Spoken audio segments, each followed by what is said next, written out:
본부장님, 보통 그 법인이 부동산을 구입을 할 경우에 여러 가지 갖춰야 될 요건들이 있잖아요. 예. 근데 그 중에서 예를 들어 보통 대표님들이 매출이 10억이 넘어가면 부동산을 생각을 많이들 하기 시작을 하십니다. 그러면 건물가액의 10% 에코티 자금을 이제 가지고 있어야 되는 요건 중에 하나고요. 여러 가지 요건들이 있는데 우리 본부장님께서는 많은 기업들과 미팅을 하면서 부동산을 진행을 하고 있는 회사도 있으실 거고 또 법인으로 실질적으로 부동산을 구입한 사례가 다수 있는 걸로 알고 있어요.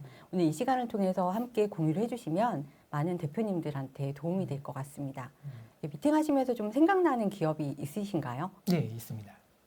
네, 말씀해 주시면 감사하겠습니다.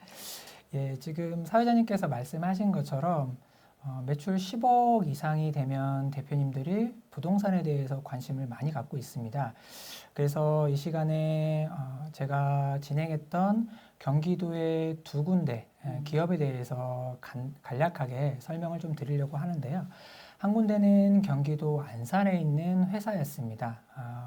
건물가액은 10억 정도였고요. 그 건물가액의 85%를 부동산 대출로 일으켜 드렸습니다.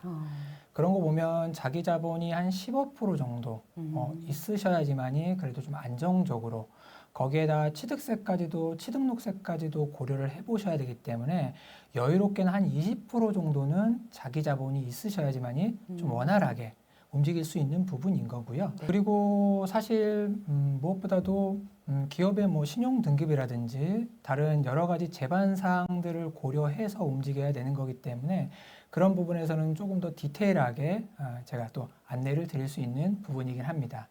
그래서 지금 말씀드렸던 것처럼 안산에 있는 그 기업은 그렇게 실행을 했던 경우가 있고요. 두 번째는 경기도 평택 쪽에 거기는 건물이 한 30억 정도였고 대출은 신용 대출 포함해서 한 90% 정도 그래서 한 27억 정도 나갔던 걸로 기억을 하고 있습니다. 거기 대표님께서는 되게 연령이 젊으셨습니다. 85년생? 네, 85년생 젊으셨는데 네. 워낙 의지도 강하셨고 무엇보다도 직원들에 대한 부분을 좀 고려를 많이 하셔서 고용 창출도 많이 되다 보니까 네. 그런 것들이 좀 가만히 돼가지고 좀 은행에서 그렇게 좀 일으켜 줬던 걸로 기억은 하고 있습니다. 네. 예.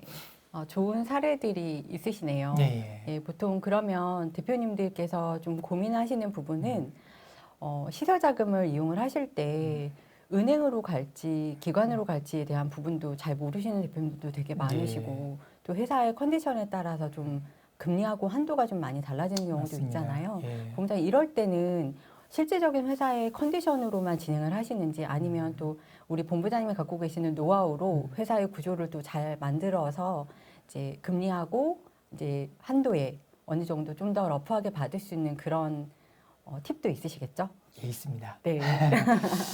사회자님께서 말씀하신 것처럼 단순하게 뭐 매출도 좋고 그런 다음에 이제 여러 가지 조건들을 따져봤을 때 처음에는 은행을 무조건 가기보다는 사회자님 말씀하신 것처럼 기간이 좋은 것은 무엇이냐면 금리적인 부분인 겁니다. 네. 부동산을 매입했을 때 제가 여러 대표님들 만났을 때 가장 큰 고민은 이거를 상환하고 그다음에 그런 이제 회사가 계속적으로 좋아지면 좋겠지만 이게 우여곡절이 있다 보니까 어려워지면 이자를 또한 원금을 상환하는 능력이 안 될 수도 있습니다. 네, 맞습니다. 그래서 제 경험상 가장 중요한 것은 보증 기간을 통하여서 먼저 상담을 받아보시고 그 안에서 금리적인 부분을 따져보신 다음에 그게 안 됐을 시에는 은행을 통하여서 움직여 보는 것도 하나의 방법 중에 하나일 거라고 보여지긴 합니다. 아, 네. 예.